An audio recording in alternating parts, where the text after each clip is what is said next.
आप सभी पत्रकार बंधुओं को आपसे रूबरू होने के लिए आप सभी को आमंत्रित किया। हम पीछे 5 साल से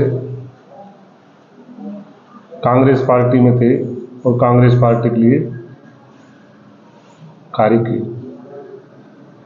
कुछ विडंबनाएं रही, दुख भरी कहानी रही। हम लोगों को हमेशा एक गलत नज़रों से देखा गया और किसी भी फैसले में हमारी कोई राय नहीं ली गई। हमेशा हम लोगों के साथ एक छला हुआ। हम लोगों ने सभी नीम का थाना में जो भी अपनी टीम से जुड़े हुए सब लोगों ने एक सर्वसम्मति निर्णय लिया कि हम ऐसी धोखेबाज पार्टी को छोड़कर पुनः, क्योंकि पहले हम बीजेपी में रहे थे, बीजेपी में हमें दोबारा 19 तारीख को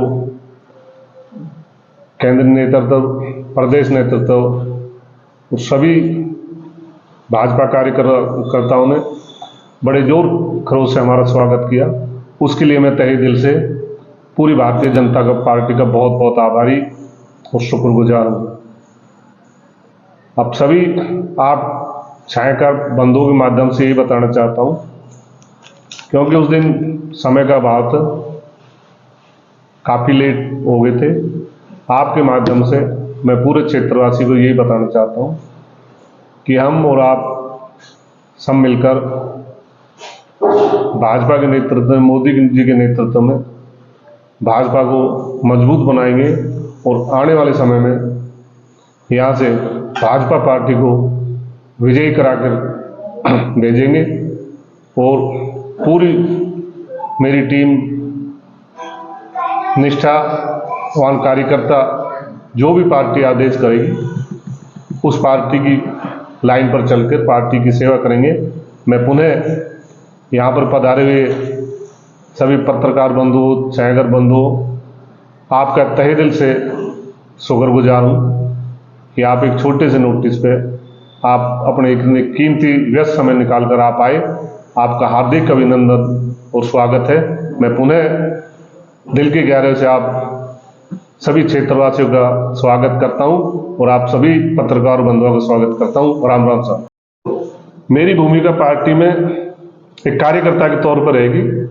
जो भी पार्टी मेरे लिए आदेश करेगी उस आदेश की पालना करूंगा, एक कार्यकर्ता बनकर। पिछला चुनाव आपने नहीं लड़ा, कांग्रेस का साथ दिया, उससे पिछला चुनाव आपने निर्दलीय फाइट किया।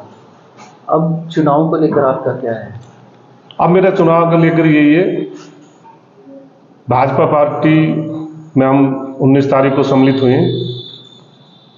जो भी पार्टी हम आदेश देगी चुनाव के लिए, बूथ के लिए और किसी सामाजिक संगठन के लिए, जो भी हमें पार्टी हाईकमान दिशा निर्देश देगा उस पर हम पूरी ताकत से काम करेंगे।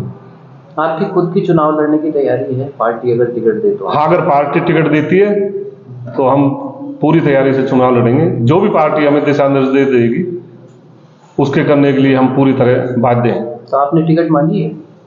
अब 19 तारीख को गए, अब टिकट मांगेंगे। कांग्रेस छोड़ने का क्या कारण रहा है सर कि जो आपने कांग्रेस छोड़ी? कांग्रेस छोड़ने का कारण, इस 5 साल में कभी कांग्रेस ने हमको गले से नहीं लगाया। कांग्रेस में भ्रष्टाचार ज्यादा बढ़ रहे हैं, इसके बारे में क्या कहेंगे आप? ये बड़ी विडंबना है। आपने सही सवाल पूछा है। इस 5 साल में जो युवाओं के साथ चला हुआ, बार बार पेपर लीक हो जाना, बार बार झूठे वादे कर देना, किसानों के साथ चला हुआ, हम भी उस टाइम कांग्रेस में थे। राहुल गांधी 1 2 3 4 5 6 7 8 9 10 गिनते थे किसानों का कर्ज माफ हो जाएगा, वो आज तक नहीं हुआ। और बड़ी विडंबना है कि बार बार जो पेपर लीक होते हैं, हम और आप सब एक साधारण किसान मजदूर परिवार से आते हैं, जैसे तैसे करके हम कोचिंग जाते हैं, पूरी मेहनत से, पूरी लगन से समय का इंतजार करते हैं और पूरी निष्ठा से कार्य करते हैं, और जब विडंबना बड़ी होती है अगली पेपर लीक हुआ, तो इस भ्रष्टाचार चरम सीमा पे है। तो इसका बदला आपके जो युवा साथी हैं प्रदेश में, वो कांग्रेस से समय आने पर लेंगे। पत्रकार बंधु, आप सभी का वंदन अभिनंदन। मैं भगवान सिंह लाठर, पूर्व पंचायत समिति सदस्य, 19 तारीख को राजस्थान में भारतीय जनता पार्टी की तरफ से परिवर्तन संकल्प यात्रा जो नीमका थाना में आई, उस समय में भारतीय जनता पार्टी को ज्वाइन किया, सदस्यता ली। क्योंकि उस समय इतना समय भी नहीं था, हम अपनी बात यहाँ मंच पे बता नहीं सके, कह नहीं सके। सोचा आप लोगों से मिलकर हमारी बातें कहें, ये सभी बातें समाज में राजनीतिक लोगों के पास पहुँचें और वो हमारी बातों को सुने। यही हमारा आज का एजेंडा था। राम सिंह गुजर एडवोकेट, आप सभी पत्रकार बंधुओं का स्वागत करता हूं। मैं वर्तमान में भारतीय जनता पार्टी की सोशल और आईटी मीडिया का विधानसभा संयोजक हूं। आज हमारे वरिष्ठ नेता करण जी के द्वारा आयोजित ये प्रेस वार्ता जो है, इसमें मैं आपको इतना कहना चाहूँगा कि मैं गुर्जर जाति से बिलोंग करता हूँ और गुर्जर अपने स्वाभिमान से कभी समझौता नहीं करता। हम एक वक्त आया था, करण जी ने गुर्जर जाति के लिए त्याग करके और सचिन पायलट को सीएम बनाने के लिए सुरेश मोदी का साथ दिया, जबकि नीमका थाना का गुर्जर समाज ने कभी भी मोदी का साथ नहीं दिया था। लेकिन पायलट को सीएम बनाने के लिए और करण जी के कहने से नीमका थाना के गुर्जर समाज ने सुरेश मोदी का साथ दिया था। लेकिन परिणाम स्वरूप जो करण जी को जो सम्मान मिलना चाहिए था, वो सम्मान नहीं मिला। और कांग्रेस के जो राज्य के नेतृत्व ने भी और नीमका थाना विधानसभा के नेतृत्व ने भी गुर्जर समाज का जो स्वाभिमान था उसके साथ उन्होंने सही तरीके से व्यवहार नहीं किया। और हम काफ़ी दिनों से इस प्रतीक्षा में थे और मैं करण जी का बहुत आभारी हूँ। उन्होंने भारतीय जनता पार्टी में आए, जिससे भारतीय जनता पार्टी को मजबूती मिलेगी और गुर्जर समाज को सम्मान मिलेगा। जिस तरीके से आप गुर्जर समाज की बात कर रहे हैं, तो क्या गुर्जर समाज सारे बीजेपी में वोट करेंगे? देखिए, जो मोस्टली होता है वो माना जाता है। कुछ लोग पार्टी से बंधे हुए भी होते हैं, लेकिन जो एक मूव जो होता है वो प्रत्येक चुनाव में होता है और ये इस चुनाव में भी होगा। और जो पायलट साहब के साथ जो व्यवहार किया गया, जो उन्हें नकारा निकम्मा कहा गया, और जो यहाँ के स्थानीय विधायक ने करण जी को जो सम्मान उनको देना चाहिए था और गुर्जर समाज को जो सम्मान देना चाहिए था, जिनकी बदौलत वो एमएलए बने, वो उन्होंने नहीं किया, तो उसका परिणाम तो उन्हें निश्चित रूप से आने वाले चुनाव में भुगतना पड़ेगा। धन्यवाद। मेरा नाम जाबर सिंह घोसला, मैं भारतीय किसान यूनियन से जुड़ा हुआ हूं और नीमका थाना विधानसभा क्षेत्र का रहने वाला हूं। लेकिन हम किसी भी किसान संगठन से जुड़ने के बाद भी निश्चित रूप से हर व्यक्ति का राजनीति के साथ में जुड़ाव रहता है। वो भी उन हर व्यक्ति अपने लिए जो अच्छा व्यक्ति है, काम करने वाला व्यक्ति, उसको चुनता है। ऐसा ही नीमका थाना के अंदर आदरणीय करण सिंह जी भाई साहब के साथ में मैंने समाज के अंदर लगातार, भगवान जी लाठर है हमारे साथी, पंचायत समिति के मेंबर हमारे साथ रहे हैं। हम सब लोगों ने दिन रात, हम नीमका थाना के क्षेत्र के अंदर हमसे जो भी होने वाली सेवा होती है, वो चाहे किसी राजकीय कार्य की सेवा हो, कहीं किसी के दफ्तर में कोई काम नहीं हो रहा उसकी सेवा हो, या उनके खुद की व्यक्तिगत कोई मामला हो, तो उसके अंदर हमसे जो भी सेवा होती है हम दिन रात फील्ड में लग करके करते रहते हैं। सर, नीमका थाना हॉस्पिटल के अंदर बहुत ज्यादा भ्रष्टाचार हो रहा है। जैसे अभी सोनोग्राफी मशीन है, आज कम से कम भी नहीं तो 1 से 1.5 साल बीत चुका है, उसके ऊपर जंग लगी हुई है और बाहर जो लूट पोस्ट चल रही है इतनी जबरदस्त की आम जन बहुत परेशान हो गया है। देखिए, जो नीमका थाना हॉस्पिटल में मैं निश्चित रूप से सरकार की कुछ जो अच्छी योजनाएं हैं उनकी मैं प्रशंसा करूंगा। मैं एक पक्ष से कहीं भी वो मामला नहीं करूंगा। सरकार की स्वास्थ्य के मामले में अच्छी योजनाएं थी, लेकिन उन योजनाओं को, वही भ्रष्टाचार के वो योजनाओं का जो सरकार, जनता का जो पैसा था, जिन योजनाओं के लिए जो पैसा लगाया गया, स्वास्थ्य महकमे के लिए जो पैसा लगाया गया, उसके अंदर पूर्ण रूप से, चाहे वो मशीनों की खरीदारी के अंदर भ्रष्टाचार हो, चाहे उनको सुचारू रूप से नहीं चलाने के कारण से जनता को उनका लाभ नहीं मिल रहा है, और बाहर के जो लोग ये बड़े बड़े इनके अंदर जांच के जो पैसे ले रहे हैं, जनता को लूट रहे हैं, उनमें भी निश्चित रूप से किन न किन लोगों की जो राजनीतिक संरक्षण को अगर प्राप्त है तो उनके अंदर हिस्सेदारी होती है। सब लोग अपन जानते हैं कि ऐसे कोई भी व्यक्ति ऐसे कर नहीं सकता, निश्चित रूप से उनके अंदर राजनीतिक लोगों की भागीदारी है। वर्तमान में मोदी कहते हैं कि नीमका थाना क्षेत्र में मैंने इतना विकास किया है कि इतिहास में कभी नहीं हुआ, क्या कहना चाहेंगे आप? नीमका थाना क्षेत्र के अंदर, नीमका थाना की सबसे पहली बात है कि आजादी के बाद जब नए राजस्थान का एकीकरण हुआ उसके कुछ ही समय के बाद, क्योंकि नीमका थाना अंग्रेजों के समय की भी निजामत यहाँ रही है, नीमका थाना पूरे राज्य का केंद्र रहा है, जिसके अंदर शाहपुरा, बैराट, आपके बहुत दूर दूर नारनौल आसपास के बहुत काफी थाना गाजी तक के लोग यहाँ पर निजामत के अंदर आया करते थे। ये राजनीतिक सेंटर रहा है, प्रशासनिक सेंटर रहा है। वो अंग्रेजों के समय से भी देश का, राजस्थान का एकीकरण जब हुआ उसके बाद में ही नीमका थाना को जिला बनाने की मांग लगातार नीमका थाना की जनता उठा रही थी। और एक हमारे ही ओम प्रकाश जी साईं, जिनका बलिदान कभी नीमका थाना की जनता भूल नहीं सकती, लगातार कई वर्षों तक उन्होंने वहां सचिवालय के सामने जयपुर में धरना दिया। लगातार यहाँ नीमका थाना के लोग समय समय पर यह मांग करते रहे। और आज अगर जैसे प्रशासनिक रूप से या किसी कारण से राज्य सरकार को महसूस हुआ कि राजस्थान इतना बड़ा क्षेत्र है, इसमें जिले बनाने की जरूरत है, तो जिले बनाने में नीमका थाना का पहले से ही नंबर 1 पर था नाम, और वो निश्चित रूप से बनता। रही बात अगर किसी राजनीतिक कारण से प्रभाव से अगर जिला बनाने की बात करते हैं तो शाहपुरा जिला आपके सामने उदाहरण है, जहां का कैलाश मेघवाल जो बीजेपी के बहुत वरिष्ठ नेता हैं, उनका जो भी वो गृह जिला है, विधानसभा क्षेत्र वो जिला बना है। दूध एक छोटी सी ग्राम पंचायत है, वो भी जिला बना है। तो इस प्रकार का अगर श्रेय कोई अगर लेना चाहता है यहाँ का विधायक, तो हम बिल्कुल उसको नकारते हैं। सर, एक जैसे अभी यहाँ पे जल जीवन मिशन योजना के नाम पे इतना बड़ा भ्रष्टाचार हो रहा है कि एक गांव के अंदर 600 कनेक्शन होते हैं, लेकिन कहीं ना कहीं उसमें 1500 कनेक्शनों के पैसे उठाए जाते हैं, जो पाइप है वो बेच दिए जाते हैं। अभी तक जो टंकियां हैं वो बननी थी, वो नहीं बन पा रही है।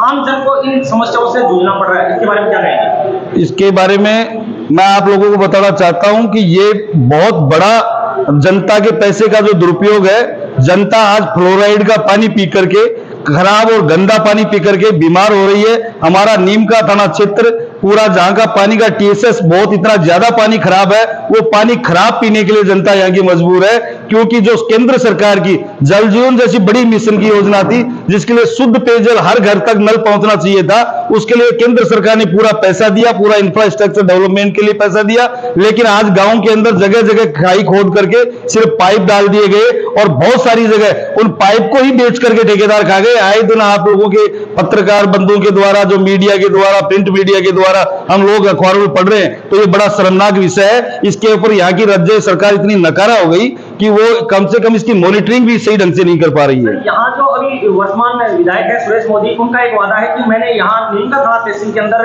रोडों का जाल बिछाया है, लेकिन रोड बनने के बाद में 2 ही महीने के बाद में उबड़ जाती है। इसके बारे में कुछ कहना चाहेंगे आप? रोडों की क्वालिटी बहुत घटिया है। रोडों के जाल की जहां तक बात है, आपको मैं एक निश्चित रूप से, क्योंकि लोग बहकावे में आ जाते हैं, आप जनता का जो बजट, आप अपने बजट का अगर उसका आकार देखेंगे, शुरू में जब शुरू में पहला बजट अगर अपने देश का, प्रदेश का जब बजट आया, वो उसका आकार बहुत छोटा होता था।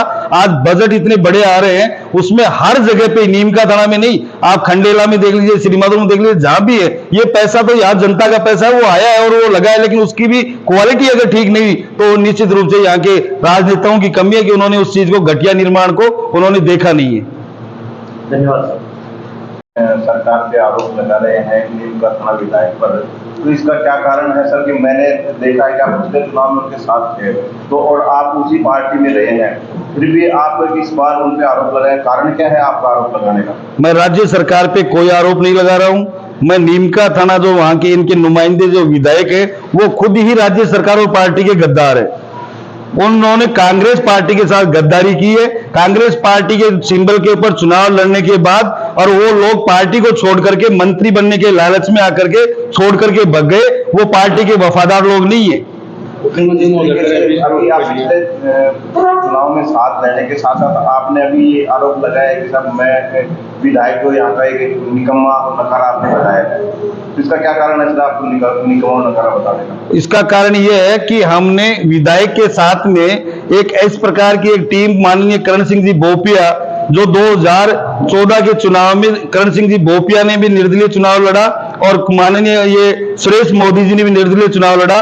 दोनों लोगों ने समानांतर वोट प्राप्त किए जनता से, और उसके बाद आने वाले दूसरे चुनाव के अंदर जब यहाँ के राजस्थान के अंदर ये लगा कि यहाँ के क्षेत्र के लोगों को ये लगा कि यहाँ पर अब की बार नया कोई किसान का बेटा मुख्यमंत्री बनेगा, तो माननीय करण सिंह जी गुर्जर बोपिया ने इनके साथ में मिलकर के पूरा समर्थन दिया, दिन रात इनके साथ मेहनत की।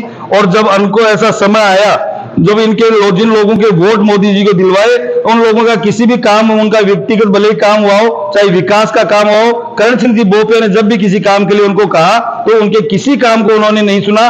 रही बात सम्मान की बात, जहां कहीं भी अगर कोई व्यक्ति कहीं अगर किसी नेता किसी फील्ड में या क्षेत्र में जा रहा है और वहां के ऊपर अगर कोई कार्यकर्ता उनका मान सम्मान करता है तो कार्यकर्ता खुद के माला लाता है, खुद के सापे लाता है और खुद स्वागत करता है। लेकिन मोदी जी ने इतनी घृणा पैदा कर ली करण सिंह जी के खिलाफ कि वहां भी अपने साथ खड़ने में ले जाने के अंदर उनको शर्म महसूस होने लग गई, और एक बड़े दुखी मन से, पीड़ित मन से उनको मजबूर होकर के आज भारतीय जनता पार्टी का दामन थामना पड़ा, और भारतीय जनता पार्टी के साथ आप वो बड़ा जी जान के साथ लग करके भारतीय जनता पार्टी को जिताने का काम करेंगे नीम का थाना में। नहीं, ऐसा क्या कारण था कि करण सिंह बोपिया को कांग्रेस का दामन थामना पड़ा?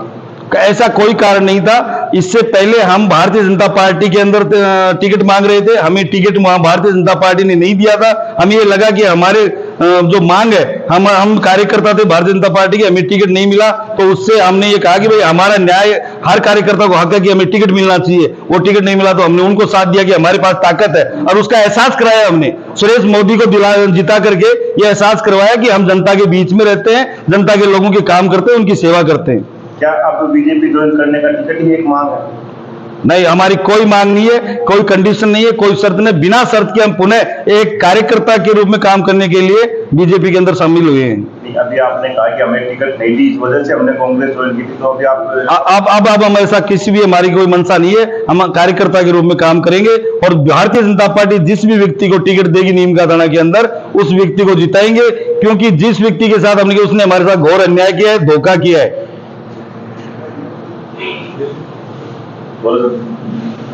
जैसा कि आपने बताया कि पहले आपने भाजपा से टिकट की मांग की थी करण सिंह जी ने, लेकिन किसी कारण से पार्टी ने उन्हें टिकट नहीं दिया, आपने कांग्रेस का दामन थाम लिया।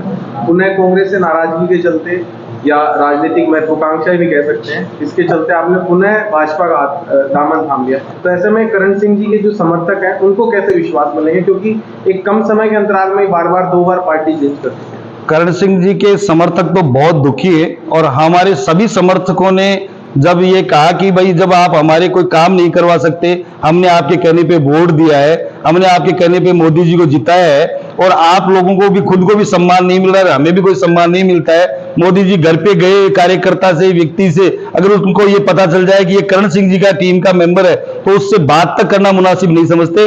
ऐसे भारी मन से दुखी होकर के सभी कार्यकर्ताओं ने कहा कि ऐसी पार्टी और ऐसे व्यक्ति के साथ रहने से कोई फायदा नहीं है।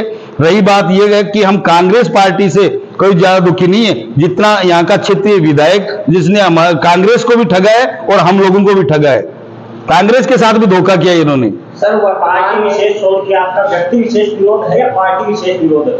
हमारा तो हर व्यक्ति अपनी, जब किसी भी नेता का समर्थन करता है और वो उसको अगर वोट देता है और उसके लिए फील्ड में वर्क करता है, काम करता है, तो वो ये अधिकार रखता है कि उसके होने वाले विकास के कार्य के लिए उसको कहेगा, उसके व्यक्तिगत काम होंगे उसके लिए भी करेगा। तो मेरी व्यक्तिगत भी है, और पार्टी के आशाओं के अनुरूप कांग्रेस पार्टी के साथ भी इन्होंने धोखा किया है, इसलिए कांग्रेस के भी कोई वफादार नहीं है। सर, जैसे कि आपने कहा कि जिला तो बनना ही था, मापदंड पूरे करता था, लेकिन सर ऐसा नहीं लगता कि कहीं ना कहीं कुछ सियासी फायदा होगा, इनके वोट बैंक में भी इजाफा होगा? ऐसा कुछ भी नहीं है। आजकल का नौजवान युवा सब पढ़े लिखे सब लोग हैं, वो सब जानते हैं कि राज आएगा तो विकास के कार्य अनवरत चलते रहते हैं, तो पार्टियां बदलती रहती हैं, राज बदलता रहता है। जो भी पार्टी आती है, अगर उसको अच्छे काम करेंगे तो पुनः से जनता मौका देती है, और अच्छे काम नहीं करते तो जनता हटा करके फेंक देती है। वो ये जनता सब समझती है। जो पैसा आएगा उसका सदुपयोग जो सरकार करेगी, जो व्यक्ति सदुपयोग करेगा, जनता उसी को पुनः जिताएगी। इसमें 4-5 जिले बनते हैं ना, तो कोई बात होती है कि एमएलए का कोई रोल है।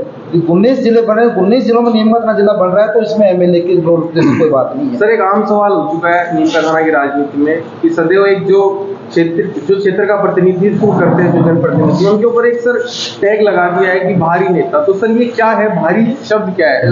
क्या ये बड़ी तुच्छ मानसिकता है।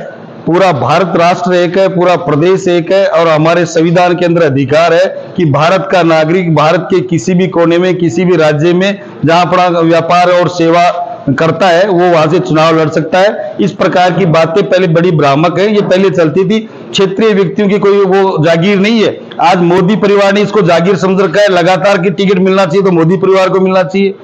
यहाँ पर जो एक वर्ग है, एक वर्ग विशेष को लगातार टिकट दिया जा रहा है। जनता के अंदर आज नीमका थाना के अंदर अगर जनसंख्या के लिहाज से देखा जाए तो सबसे ज्यादा ओबीसी है और ओबीसी के कैंडिडेट को कोई टिकट नहीं, और जनरल के जिनकी मात्र संख्या वोट की अगर संख्या के आधार पर देखा जाए तो जिनकी सबसे कम संख्या है वो लगातार देश आजाद होने के बाद से लेकर के आज तक एक पार्टी विशेष के सदस्य वही बनते आ रहे। ये पार्टियों को भी सोचना पड़ेगा कि हम अगर व्यक्तियों के काम के आधार पर, कार्यकर्ता के वर्ग के आधार पर टिकट देना शुरू करें, वरना किसी एक जातीय के आधार पर ये जो टिकटों का बंटवारा है ये भी मैं इसको बिल्कुल गलत मानता हूं।